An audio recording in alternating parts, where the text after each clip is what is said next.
नमस्कार। आज हम बात कर रहे हैं भारत के कंटेंट क्रिएटर्स के बारे में। एक ऐसी खबर आई है जो शायद सब कुछ बदल सकती है। जी हां, सरकार ने एक ऐसा कदम उठाया है जो कंटेंट क्रिएटर्स को देखने का नजरिया हमेशा हमेशा के लिए बदलने वाला है। चलिए समझते हैं कि ये ऐतिहासिक बदलाव आखिर है क्या। सुनने में ये सिर्फ एक लाइन लगती है ना? लेकिन नहीं, ये सिर्फ एक बयान नहीं है, ये एक क्रांति है। ये उन लाखों क्रिएटर्स के दिल की आवाज है जिन्हें सालों तक कम आंका गया। ये घोषणा एक ऐसे बदलाव का सिग्नल है जहां मजाक उड़ाने वाले भी अब शायद सम्मान करने पर मजबूर हो जाएंगे। ये जो स्क्रीन पे दिख रहा है, ये कहानी हम सब जानते हैं, है ना? एक तरफ है ट्रेडिशनल जॉब्स, मतलब डॉक्टर, इंजीनियर, जिन्हें समाज में इज्जत और सुरक्षा की गारंटी माना जाता है। और फिर दूसरी तरफ कंटेंट क्रिएटर्स, जिनके काम को अक्सर क्या बोला जाता था? ये कोई असली काम थोड़ी है, ये तो बस एक शौक है। यही कहकर टाल दिया जाता था। लेकिन अब ऐसा लगता है कि ये सोच पुरानी होने वाली है। तो सवाल यह है कि आखिर ऐसा हुआ क्या? ऐसा क्या हो गया जिसने इस पूरी की पूरी तस्वीर को ही बदल कर रख दिया? वो कौन सा दिन था जब इन सब बातों का, इन सब तानों का सबसे बड़ा जवाब मिला? चलिए आपको सीधे उसी पल में ले चलते हैं। तारीख थी 1 फरवरी 2026। देश का बजट पेश हो रहा था, सब लोग अपनी अपनी उम्मीदें लगाए बैठे थे।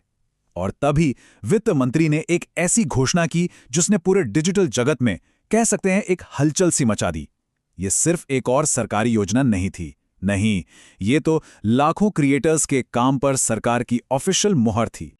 तो ठीक है, सरकार ने मुहर तो लगा दी, लेकिन इस योजना में आखिर है क्या? सरकार ने असल में क्या प्रस्ताव रखा है? चलिए अब जरा इसकी बारीकियों को समझते हैं और देखते हैं कि ये काम कैसे करेगा। पहला नंबर ही देखिए, 15,000। जी हां, 15,000। पूरे भारत के 15,000 स्कूलों में state of the art content creator labs बनाए जाएंगे। ये कोई छोटी मोटी बात बिल्कुल नहीं है। और कहानी यहीं खत्म नहीं होती। ये सिर्फ स्कूलों तक ही सीमित नहीं रहने वाला। इसके साथ साथ 500 कॉलेजों में भी ऐसे ही लैब्स बनाए जाएंगे। मतलब सरकार इस क्रांति की नींव सीधे एजुकेशन सिस्टम में एकदम ग्रासरूट्स लेवल से रख रही है। अब इन लैब्स में होगा क्या? सिर्फ कंप्यूटर तो नहीं रखे होंगे ना? नहीं, यहां भविष्य की नौकरियां तैयार की जाएंगी। स्टूडेंट्स को video editing, animation, gaming development और यहां तक कि एआई बेस्ड क्रिएटिव वर्क जैसी स्किल सिखाई जाएंगी। मतलब सीधा सीधा यह है कि जो आज एक शौक माना जाता है, कल वही एक प्रोफेशनल करियर होगा। सरकार ने इस पूरे मिशन को एक नाम भी दिया है, एवीजीसी सेक्टर। एवीजीसी मतलब एनिमेशन, विजुअल इफेक्ट्स, गेमिंग और कॉमिक्स। तो ये सिर्फ एक योजना नहीं है, ये भारत को दुनिया का कंटेंट और एंटरटेनमेंट हब बनाने की एक बहुत सोची समझी स्ट्रैटेजी है। इतने बड़े लेवल पर स्कूलों और कॉलेजों में पैसा लगाया जा रहा है, लैब्स बनाए जा रहे हैं, तो इसके पीछे देश की कोई बड़ी एम्बिशन भी तो होगी। चलिए देखते हैं कि सरकार का अंतिम लक्ष्य क्या है। और अब वो नंबर आता है जो इस पूरी योजना के स्केल को दिखाता है। 20 लाख। जी, 2 मिलियन। सरकार का लक्ष्य है देश में 20 लाख प्रोफेशनल कंटेंट क्रिएटर्स का एक पूरा इकोसिस्टम तैयार करना। जरा सोचिए, ये नंबर ही दिखाता है कि सरकार इस सेक्टर को भारत के भविष्य के लिए कितना ज्यादा जरूरी मान रही है। लेकिन सवाल उठता है कि सरकार ये सब कर क्यों रही है? आखिर इतना फोकस क्यों? जवाब बहुत सीधा है, पैसा और रोजगार। सरकार ने इस बात को पहचान लिया है कि ये जो क्रिएटर इकोनॉमी है ना, ये अगली बड़ी आर्थिक शक्ति है। एक ऐसी शक्ति जो लाखों नौकरियां पैदा कर सकती है और देश की इकोनॉमी को एक नई उड़ान दे सकती है। ठीक है, ये तो हो गई सरकारी योजनाओं की बात। लेकिन चलिए अब जरा एक असली कहानी की तरफ चलते हैं। एक ऐसी कहानी जो दिखाती है कि इस रास्ते पर चलकर क्या कुछ हासिल किया जा सकता है। ये कहानी शुरू होती है झारखंड के एक छोटे से गांव से। और ये जानना इसलिए जरूरी है क्योंकि जब ये जानेंगे कि शुरुआत कहां से हुई, तो आगे जो सफलता की कहानी है वो और भी ज्यादा इंप्रेसिव लगेगी। और अब देखिए, ये है सफलता की असली तस्वीर।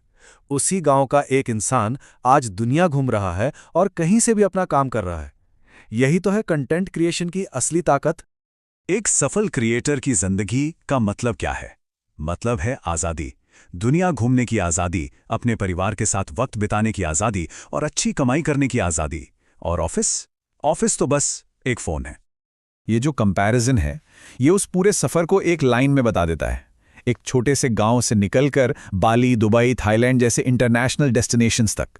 यही है कंटेंट क्रिएशन की असली पावर। ये सच में जिंदगियां बदल सकती हैं। तो अब बात करते हैं कि इस सरकारी मान्यता का, इस वैलिडेशन का सभी क्रिएटर्स के लिए मतलब क्या है। चलिए इस बदलाव के बड़े असर को समझते हैं। तो कुल मिला के देखें तो दो सबसे बड़े बदलाव हुए हैं। पहला, कंटेंट क्रिएशन अब सिर्फ एक हॉबी नहीं बल्कि एक सम्मानित पेशा है, एक प्रोफेशन है। और दूसरा, जिस चीज को कभी मजाक का टॉपिक समझा जाता था वो अब देश के लिए एक नेशनल प्रायोरिटी है। ये मैसेज हर उस क्रिएटर के लिए है जो आज मेहनत कर रहा है या इस रास्ते पर आने की सोच रहा है। अपने काम पर गर्व महसूस करने का वक्त है, क्योंकि अब कोई अकेला नहीं है, पूरा देश साथ खड़ा है। ये सच में सम्मान का एक नया दौर है। और आखिर में बस एक सवाल कि जब भारत के लाखों युवा स्कूलों और कॉलेजों से कंटेंट बनाने का ये हुनर सीखकर निकलेंगे, तो सोचिए भारत का अगला ग्लोबल डिजिटल सुपरस्टार कौन होगा। भविष्य बहुत एक्साइटिंग है और ये तो बस शुरुआत है।